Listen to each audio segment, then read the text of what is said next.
Are you one of these guys that thinks, look, it's time to get out, or should you stay invested? Well, in terms of the entire market, our philosophy has always been to stay diversified. This is the time, when the markets get extremely volatile. If you've diversified your portfolio well enough, you don't have to react because you're prepared for these times. So, no, we wouldn't be getting out of the market. We'd be able to do some sector rotations where we're finding better value. And if we had some dry powder to put to work, we would do so. Okay. So, I mean, a lot hinges on what earnings season looks like. Expectations on average, we're going to go from mid-20s to the low 20s if we're lucky, earnings growth. But, I mean, that's rearview mirror stuff. What's probably more important is the guidance, what companies have to say about how hard, if at all, tariffs are starting to bite. What are you expecting?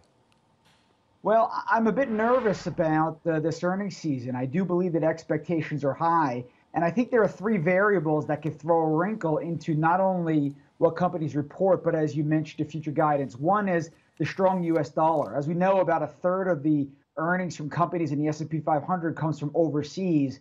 And a strong dollar, as we saw with a company like Pepsi last week, has been a headwind. The second one is clearly higher oil prices. How is that going to impact margins for companies? And thirdly, obviously, is tariffs. And if companies are unable to pass through that pricing to their end customer, you're going to see some margin compression. All right, you talked about rotation.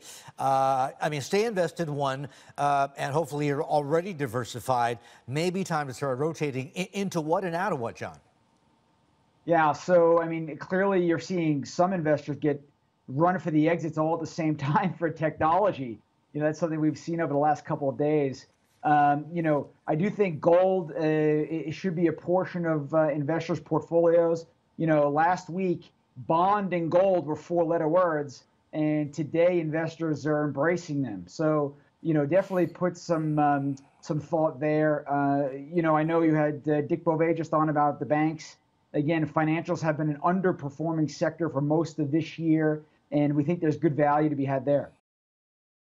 Still watching? Perfect. Click here to watch another great video from CNBC International. Oh, and don't forget to subscribe.